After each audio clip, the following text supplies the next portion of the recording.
இன்றைக்கி அர்ணவ் வந்து மார்னிங் உட்காந்து அழுதுட்ருக்காரு. அப்படியே கண் இப்படி வச்சு அழுகி அடக்கிட்டுருக்காரு. அப்போ ரஞ்சித் வந்து ஏன் சாமி அழுற அப்படின்னு சொல்லி கேட்குறாரு. அப்போ வந்து இல்லை ஒன்றும் இல்லை அப்படின்னு சொல்லிட்டு அர்ணவ் வந்து அப்படியே அதை தள்ளி விடுறாரு.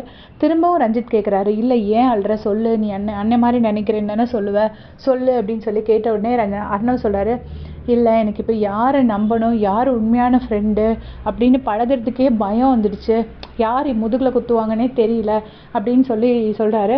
உடனே ரஞ்சித் வந்து என்ன அப்படின்னு கேட்குறாரு. கேட்ட உடனே சொல்கிறாரு, நானும் என் ஃபேமிலியும் நான் பண்ணாத தப்புக்காக எவ்வளோ அனுபவிச்சிருக்கேன் தெரியுமா சார், என் நிலைமை யாருக்குமே தெரியாது, நான் எவ்வளோ கஷ்டம் அனுபவிச்சிருக்கேன்னு, பண்ணாத தப்புக்காக எந்த இடத்துக்கெல்லாம் நான் போயிட்டு வந்திருக்கேன் தெரியுமா சார், நான் அவ்வளோ வாழ்க்கையில் கஷ்டப்பட்டிருக்கேன். ஆனால் நான் மட்டும் அனுபவிக்கலை, என் குடும்பமும் சேர்ந்து அனுபவிச்சிருக்காங்க.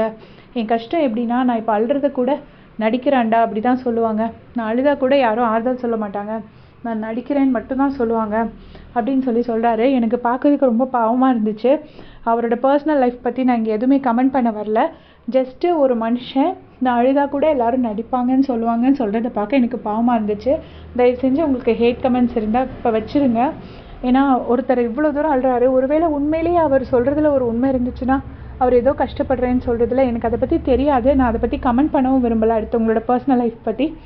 பட் அவரோட அழுகையை பார்க்குறதுக்கு பாவமாக இருந்துச்சு. அப்புறம் ரஞ்சித் சார் வந்து ஒன்று சொல்கிறேன் சாமி, தீதும் நன்றும் பிறர் தர வாரா, நம்ம நினைக்கிறது தான், நம்மளால தான் நம்ம அந்த விஷயத்துக்கு காரணமாக இருப்போம். ஸோ நீ இப்போ சமாதானமாக இரு அப்படிங்கிற மாதிரி இப்படி இப்போ சமாதானப்படுத்தி விடுறாரு. அதுக்கப்புறம் அவர் அப்படியே அழுதுட்டு குளிக்கிறதுக்கு எந்திரிச்சு போயிடுறாரு. தேங்க்ஸ் ஃபார் வாட்சிங்.